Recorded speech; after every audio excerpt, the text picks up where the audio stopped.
won yesterday. Yeah, I think it's pretty easy to say that he won, right? I think, it was a pretty easy thing to do.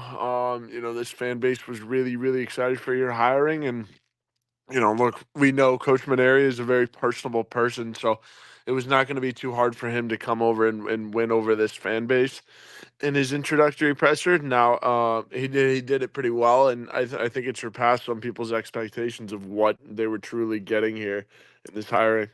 And we'll get some of those thoughts from him in just a sec. Which, by the way, very long-winded, very long answers yesterday, which are good. I like the detailed thoughts and really laying things out. That's something that Kingston did not do. And I'm not trying to pile on Mark Kingston here, but that is a definitely big difference between these two coaches.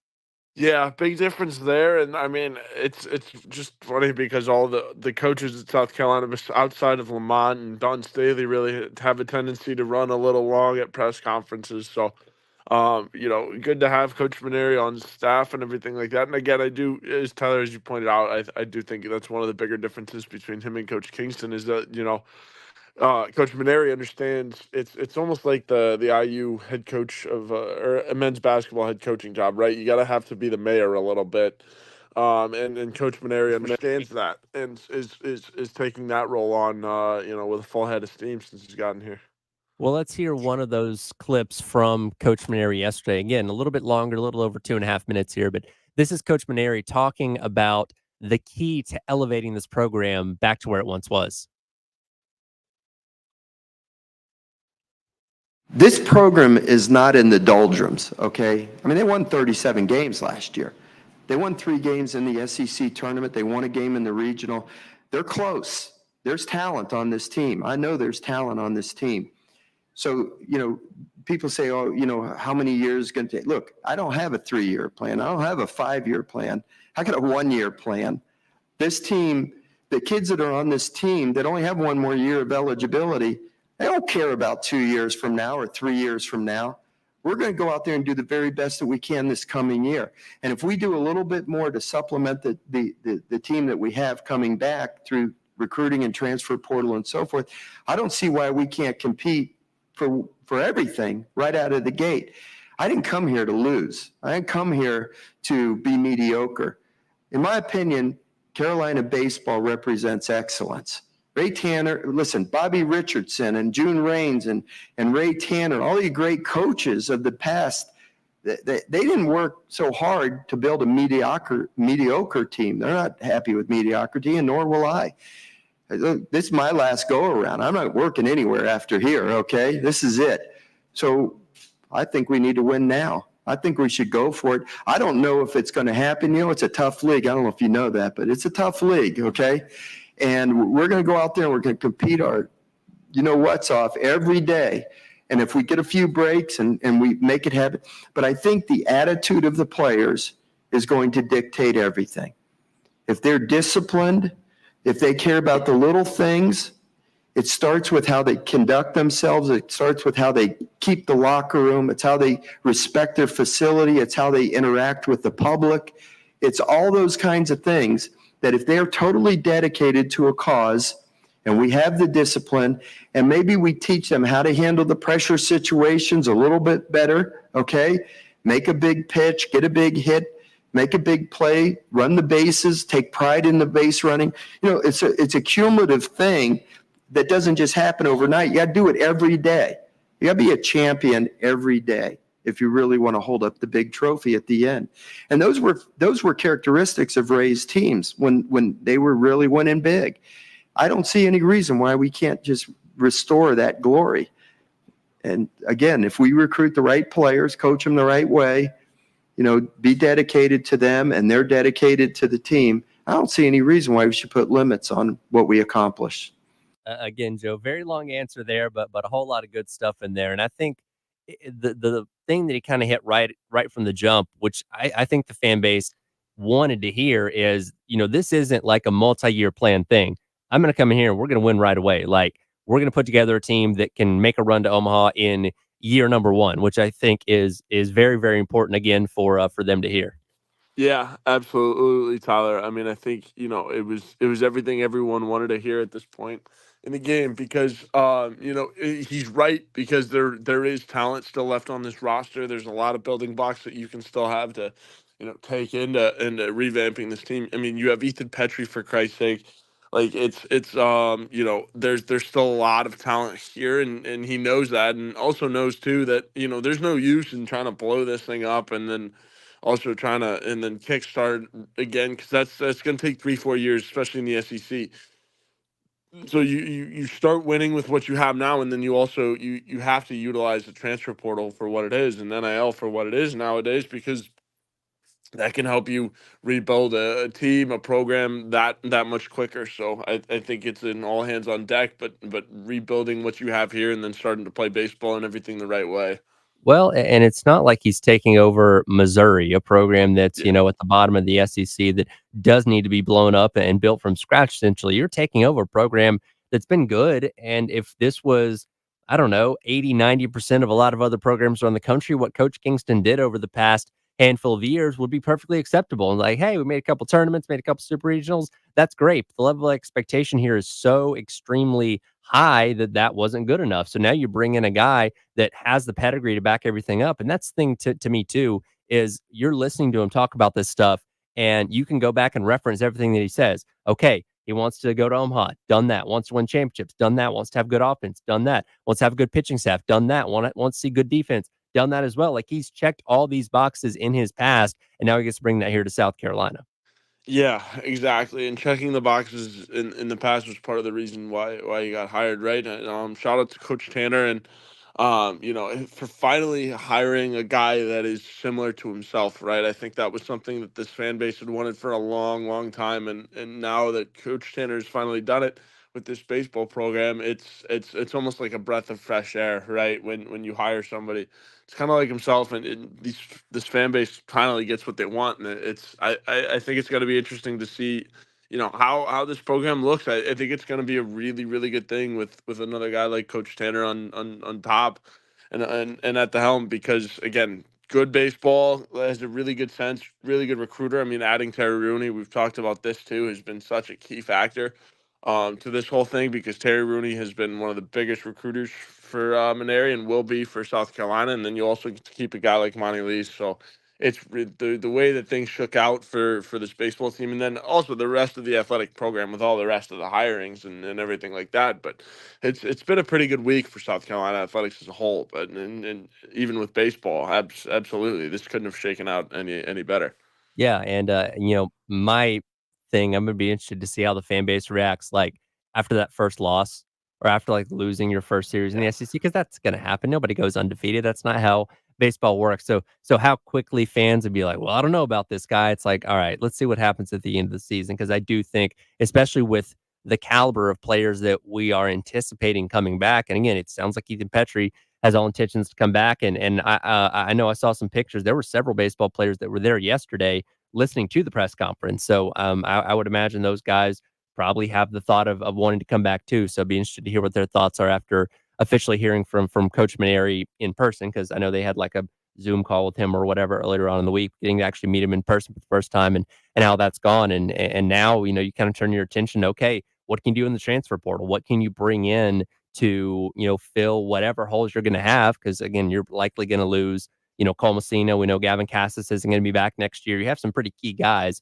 that are going to be moving on. And how do you supplement that? What happens with guys that are coming in as new recruits? There's a lot of questions to be answered this offseason. But again, you have a guy with the pedigree of Coach Mainieri and two assistants or three assistants when you add Hendry in there as well that, have performed at a high level at multiple programs that have had a lot of success.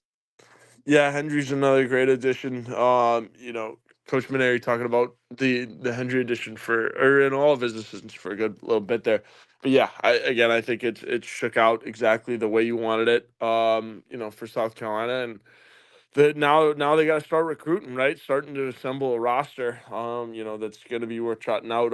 Next spring. Obviously, they'll have fall and spring ball to kind of get things going. But towards the end of the summer, it'll be interesting to see where this roster pans out. How much of it will be made up of transfer portal guys, and how much of it will be returning guys. I think there's a good amount of guys here right now that will return and come back and play for Mainieri, and then there will be a couple roster adjustments made based on, obviously just skill, technique, all that stuff. Mainieri's going to go out and get a couple more dudes to increase competition and everything like that. We'll hear a little bit more from Mainieri and what he thinks the biggest hurdles are going to be as he comes back into college baseball and a revamped SEC as well. That's coming up. It is the Extra Point. He is intern Joe. I'm Tyler Head, along with you here on this Friday on the game.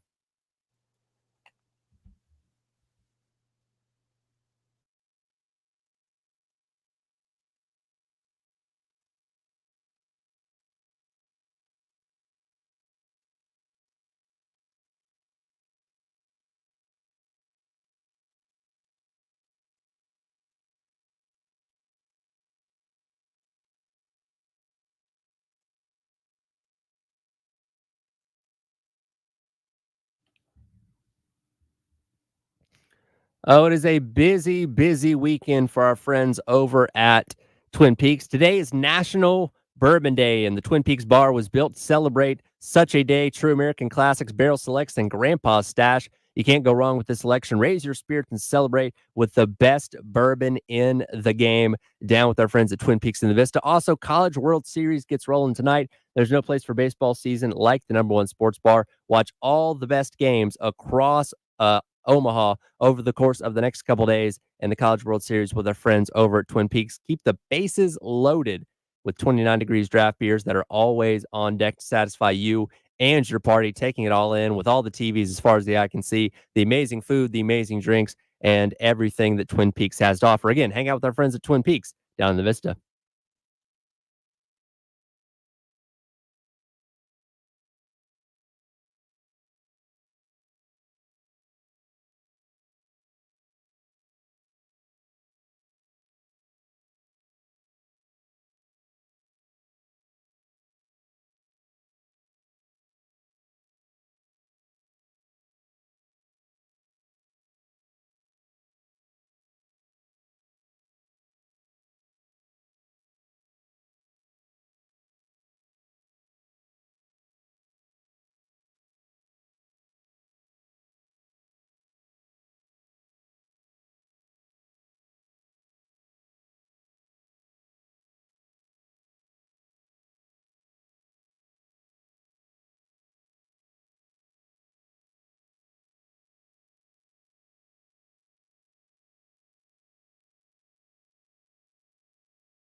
And welcome back in. It is the Extra Point.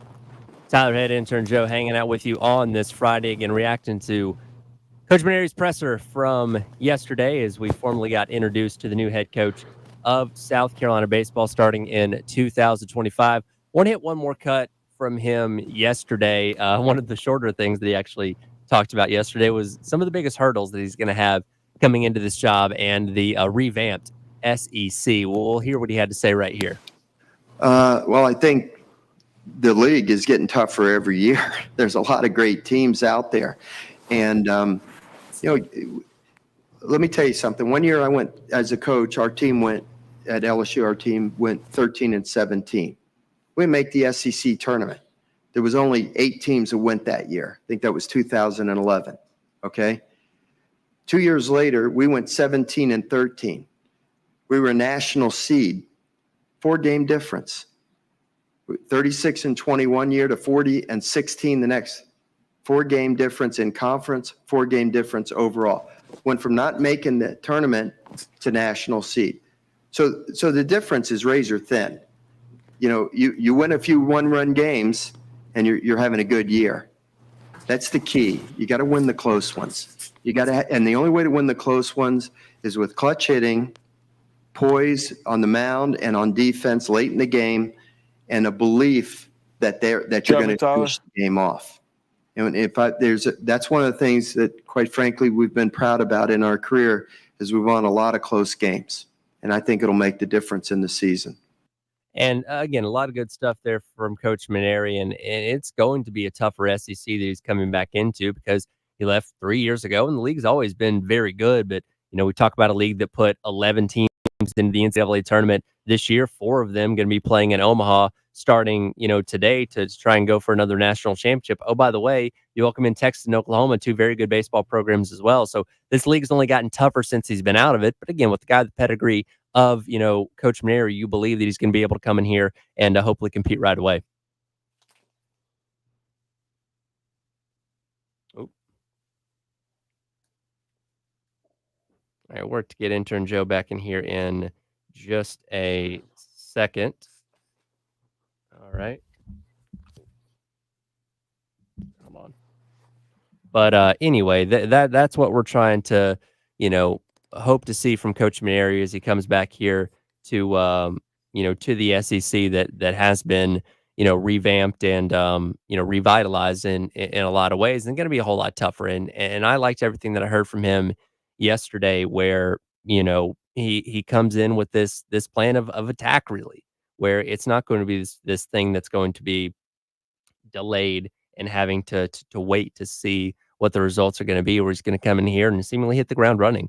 Now that's going to involve going out there and recruiting at a high level, and obviously pulling in some good guys from the from the transfer portal as well. But we will see what he's able to do, and if he's able to do that. Let's see. We got Joe back now. Yeah, Tyler, I can hear you. Sorry about that. My phone was not treating me well, so we booted up the laptop and everything.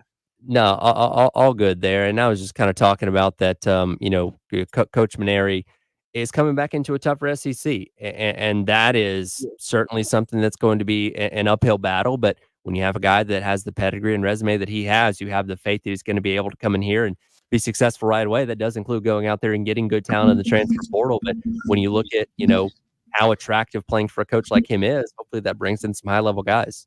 Yeah, I would agree, Tyler. And you saw already just the impact that he's made on this program and the guys here, right? Whenever coach gets fired at a place, usually you see a lot of turnover in the personnel department. So I would say that, a lot of guys want to play for a proven winner like Mainieri and such a legendary baseball coach in and of himself too. So I think it's a very easy signing up for guys, and now it's just a matter of everyone making the roster for Mainieri, right? So I think it'll be really interesting to see how things shake out in the portal with this squad, but I've got some high hopes.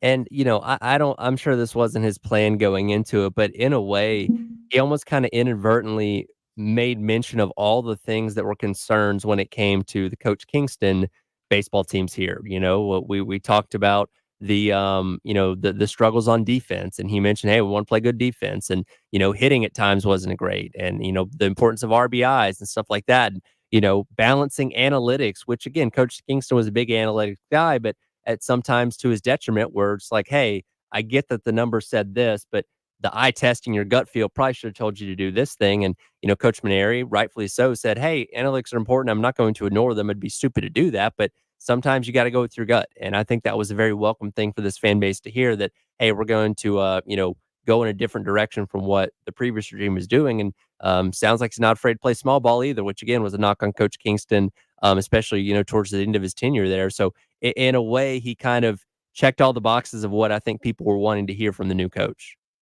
Yeah, most definitely. Most definitely checking all the boxes for sure. And I think it was just that when Ray Tanner hired him, right? I think when that hiring was made, we looked at all the other candidates and was like, wow, Mainieri checks every single box. He's a perfect fit almost. I mean, there's a couple things that they have to do to get this thing rolling again, but man, oh man, I mean, it makes sense why Tanner gave him a call and why Tanner hired him, and even offered the question when he said, how about you, as he mentioned in the presser yesterday.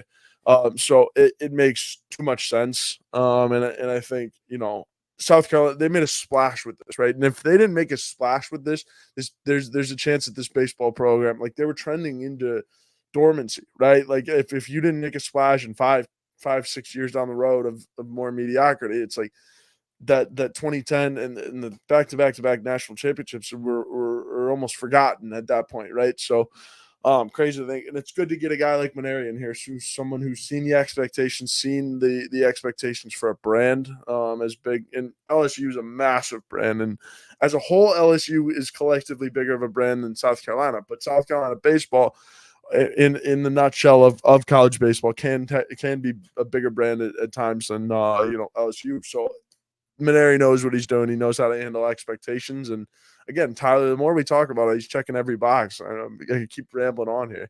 Well, and that's one thing I do maybe almost want to correct him on from yesterday, where he talked about, well, there's no apathy in a fan base like South Carolina. There actually has been. And there has Yeah. been for a little while, with Coach Kingston, where people just didn't believe that he was going to be able to take them to the heights they wanted to. And you had a little glimmer of hope last year with going to the Super Regional. But as we've talked about so many times, even some of the bigger series that came to Founders Park this year, the fan base just didn't seem as energized and juiced as they had been in years past, because they just didn't think this team was capable of accomplishing what they wanted to see them accomplish. And again, you bring in a coach with the resume of Coach Mainieri, that should reinvigorate those people to be as excited as they were, back in the Tanner days, because this guy's been there and done that before.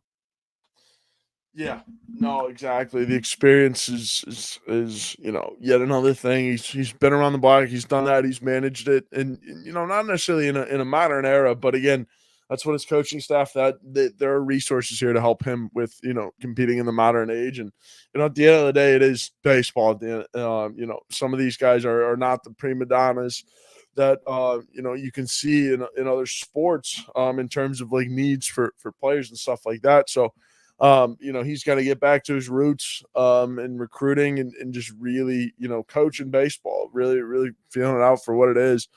And I think that's going to excite some people again, because where Coach Kingston got tripped up with analytics and all the recruiting and all that stuff, Mainieri is going to be that much more, of just a baseball savvy kind of guy, like playing the game the way it's meant to be played and making decisions that are based upon the flow and the ebbs and flow of the game. We'll have plenty more to talk about from Coach Mainieri's presser, as well as hear from some of the assistants later on. Jack Beltry from Gamecock Central going to jump in here with me from 10 until 12. Once again, we'll get his thoughts from being at the presser and some of the questions that he got to ask yesterday as well. We'll switch gears a little bit coming up. We've talked a little bit about basketball this week. Want to get your thoughts on some things. And, I know we haven't really looked at this basketball team as a whole as of late, but I think it'd be a good time to kind of assess where this team is at as far as the roster goes and what the optimism for next year is going to be as well. So with that coming up, it is the Extra Point. He's intern Joe from Gamecock Central. I'm Tyler Head with you on your Friday on the game.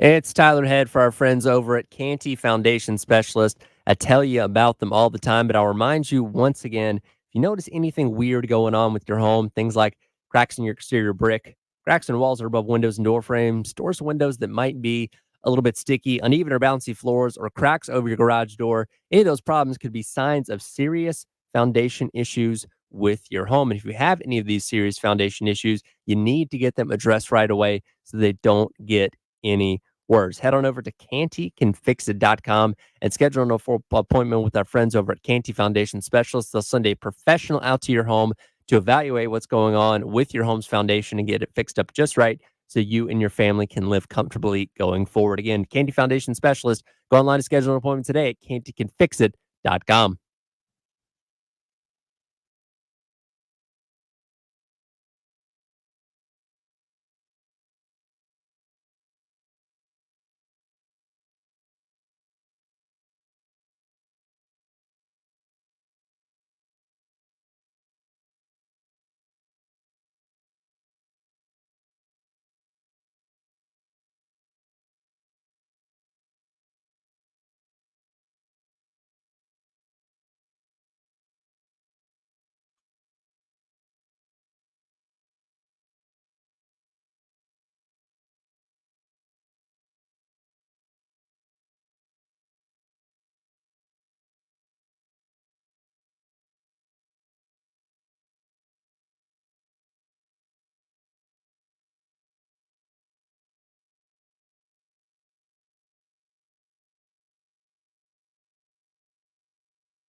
We were at Salty till 2:30 last night. I texted you at midnight when we were getting ready to, like, kinda start to do last call or whatever, and it was, like, it was so brutal.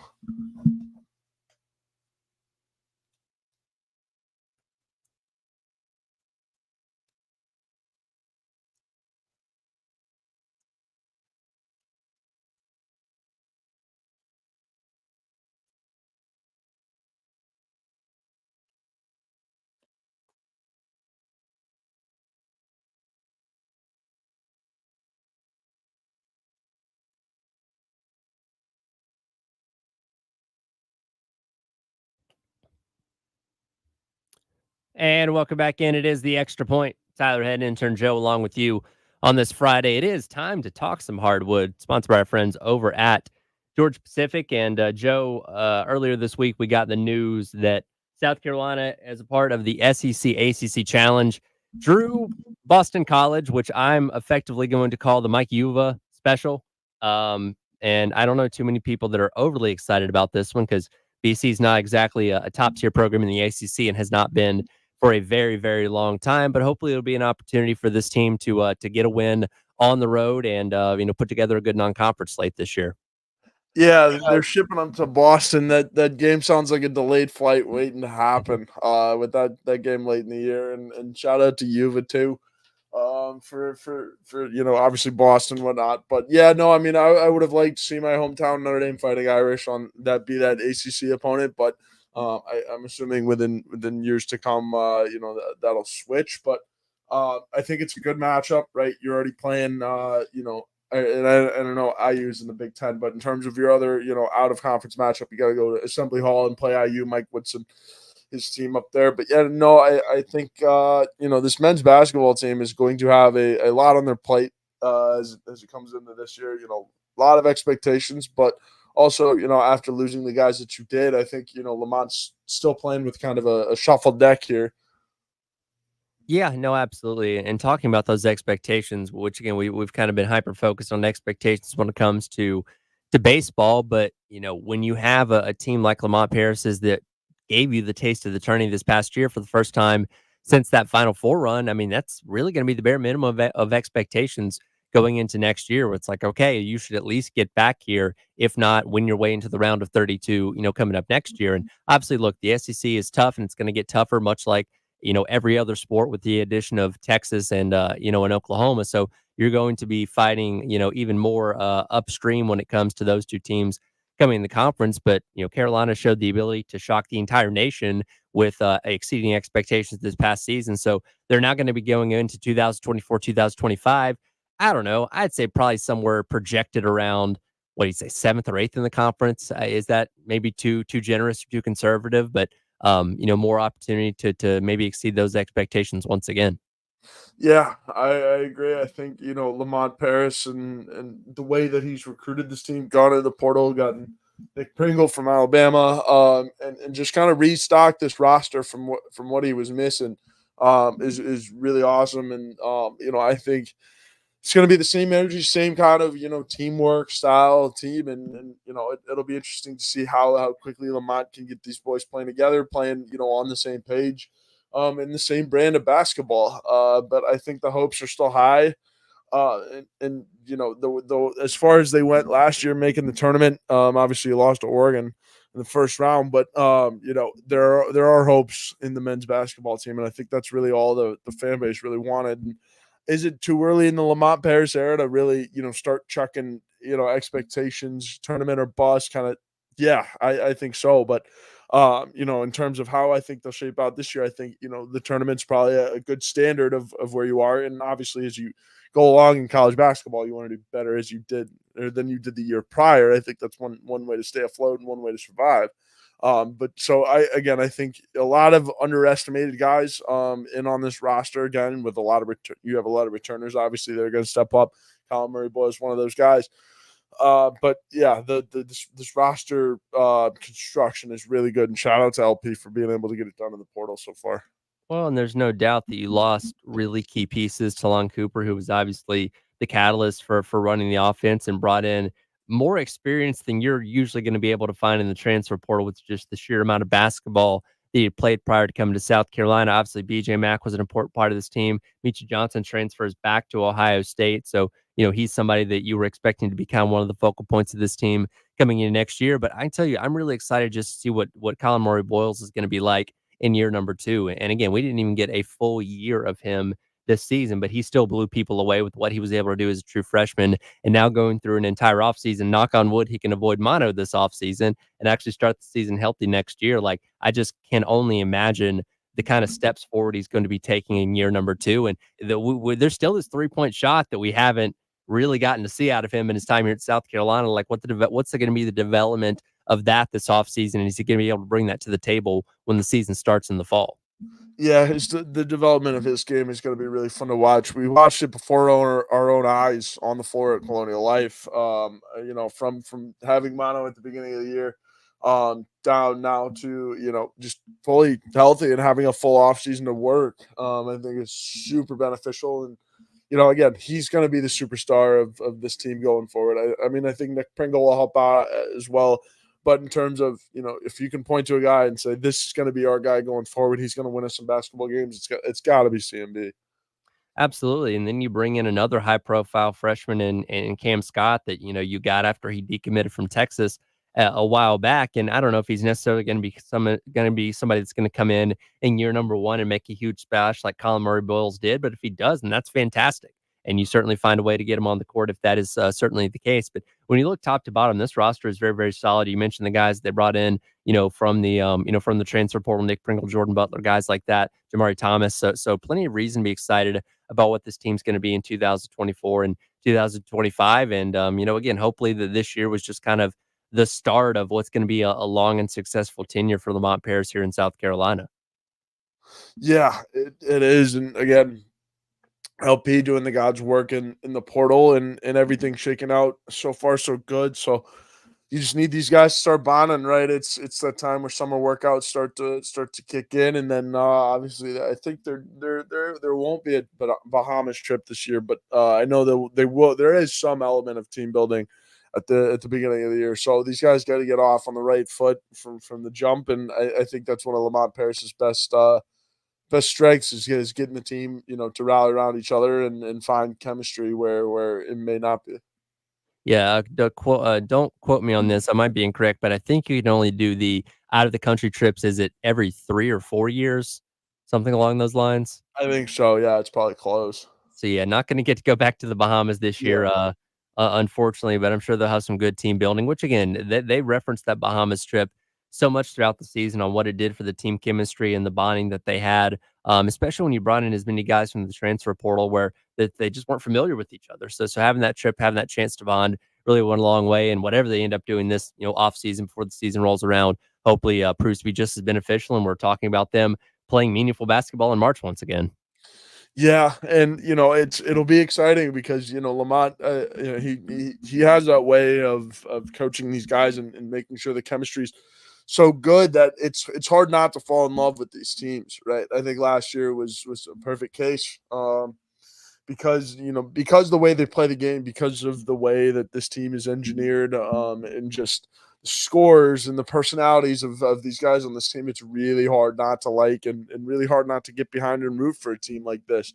So basketball season's right around the corner. I know we talk football, we've been talking baseball. It's gonna be a while till we see Paul Mainieri's team officially on the field again. But yeah, basketball, another one of those right around the corner for sure, Tyler. You mentioned football, and we are less than 80 days away from the season kicking off. Play a little game coming up next, a little above, below, or in between as we take a look at South Carolina's roster not roster, but schedule for 2024. That's next. He is intern Joe. I almost called you by your full name. That's a surprise. He is intern Joe from To Gamecock you. Yeah. Central. I'm Tyler Head. It is the extra point on your Friday on the game. Ay, ay, ay.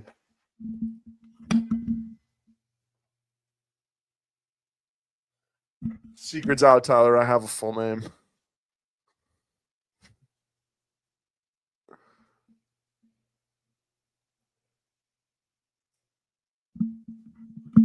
I know, but I like keeping things on brand with intern Joe. Yeah, thank you. I appreciate it. You're really the only one that calls me. Oh, I guess Mike too, but intern Joe, and I'm with it. Hey, run with it. Yeah, hell yeah, might as well. At least till I graduate. Who knows when that's gonna be at this point? Holy smokes! I'm like a hitter at the end of the season trying to get his batting average up. So many at bats that you can't go 3 for 4 one game and then just be like back in the driver's seat. No, no, no, no. I understand. I've been there. Yeah, not fun.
And welcome back in. It is the Extra Point. Tyler Head, intern Joe, along with you on this Friday, wrapping up today's edition of the show. And as we always like to do on Fridays, like to play some games. I've introduced you to several of my favorite on-air games so far. I don't think we've played above, below, or in between. Is that correct, Joe? I do not think we have, Tyler. So here's how this game works. We're going essentially it's a list of things, and with each item that I give you on the list, you're going to rank it above, below, or in between whatever's on already on the list. And at the end of it, we get the list, we get the final rundown of what you think ranks 1 through whatever this ends up being. So for today, we're going to look at South Carolina's 2024 football schedule, and we're going to rank toughest to easiest with above, below, or in between. Do you understand? Yeah, sounds good. So I'm going to throw you an opponent, and you're going to say, okay, that opponent either goes above, below, or in between with whoever else on the list you want to go with. I'll keep track of this so we can stay on task, but we're going to see who you think the toughest opponents on South Carolina's schedule are going to be. We will start off. This will be the baseline, so you can't really put it above, below, or anything else yet. But we'll start off with, and this is going to be out of order, by the way, the Akron Zips, the Week 4 opponent for South Carolina. That'll be our baseline, okay? Yep. I'm gonna say that's gonna be below, or I guess the baseline. Yeah, can't put it above, below, or anything. Yeah. I was going to say, I imagine it's going to be lower on the list Yeah, compared to some of these other schools. So we'll start off with the Texas A&M Aggies on November the 2nd in Williams-Brice Stadium, above or below Akron. I'm gonna be honest with you, Tyler. I think it's just a little bit above Akron. They're gonna be a little bit more between. Only a little bit above. Yeah, compared to the rest of your schedule, I don't think A&M is one of your bigger concerns on your schedule.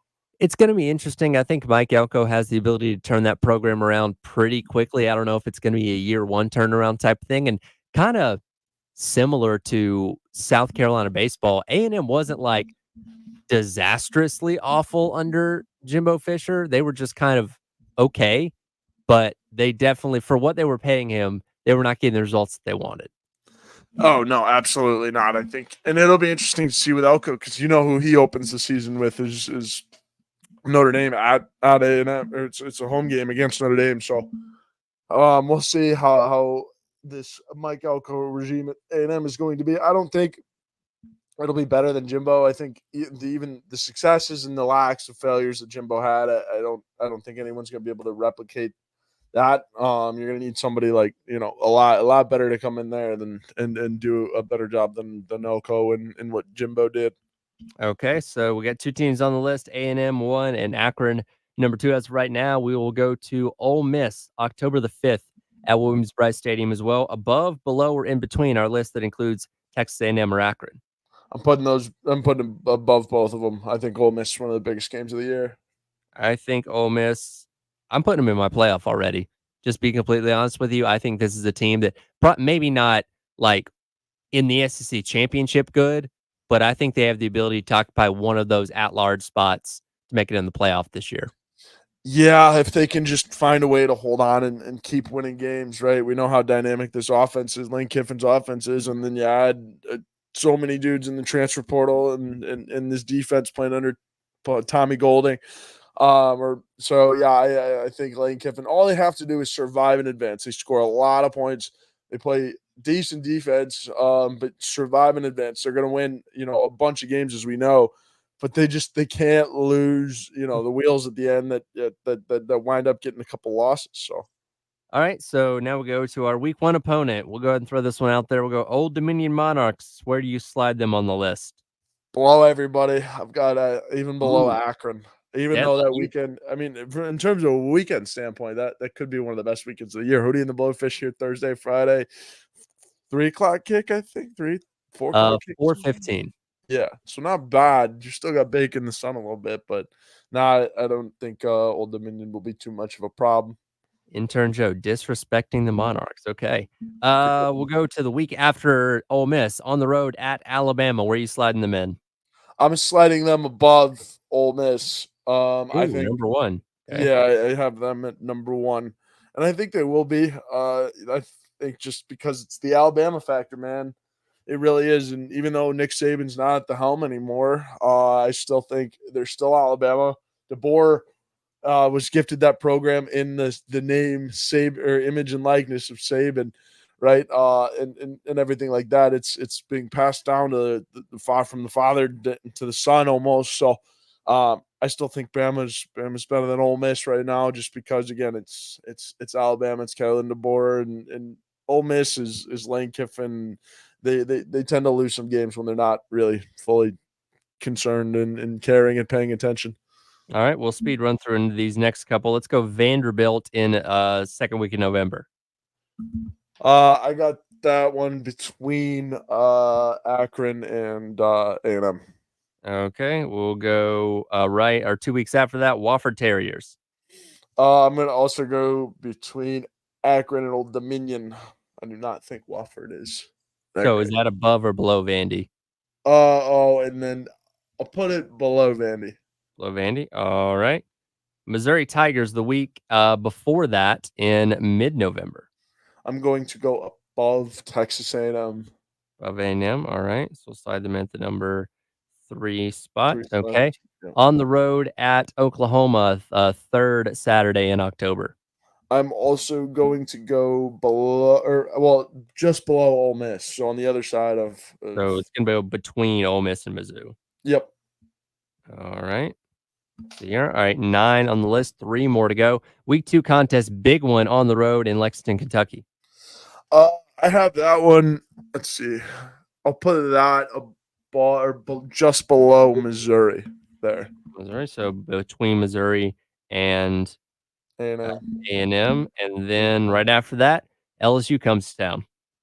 Yeah, I've got where can we put that game? I guess we could put that game also below Missouri because again, I don't know that Missouri's a wild card on this schedule for sure, but I don't know. I don't think LSU's that good. Maybe that's some of my South Bend bias against Brian Kelly showing out. And last but not least is Coach Mainieri is going to have to get used to saying that team from the upstate. I'm putting as you always should. I think that game is number 1. I'm putting that above Alabama. Yeah, just I mean it's a rivalry game. This rivalry's been back and forth these last couple of years, so it's certainly an important one for Shane after losing last year. So let's run it down from most important to least important games according to intern Joe. Got Clemson at number 1, Bama number 2, Ole Miss number 3, Oklahoma number 4, 3 through 4. That's the entire month of October, by the way. Not going to be easy. 5th is Missouri, 6th is LSU, 7th is Kentucky, 8th is Texas A&M, 9th Akron, 10th Vandy, 11th Wofford, and Old Dominion week number 1, dead last at number 12. Yeah, I feel pretty good about it, and I mean maybe Texas A&M being so low is just a product of me trusting the night games at Williams-Brice or something. I don't know, but that one's one of the only confirmed night games on the schedule. But I don't know. I also think Missouri's dangerous. This schedule is really, really, really hard when you look at it, Tyler. Like it's not a cupcake or a break like the folks back up home at Notre Dame are having this year. So it's hard. It's the SEC, and even with this wonky scheduling and the no divisions, it didn't get any easier with Texas and OU.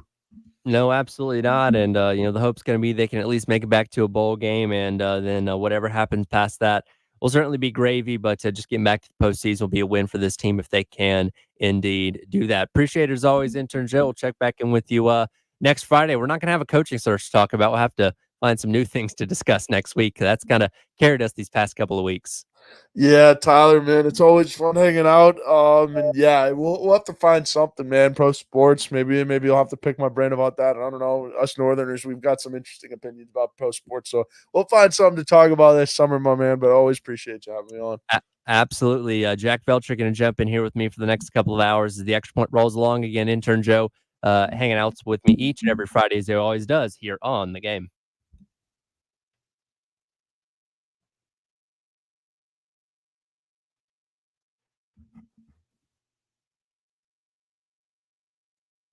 All right, good stuff, man.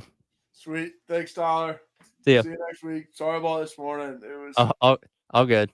all right. Appreciate Later. it. Talk to you later. Yep. Peace.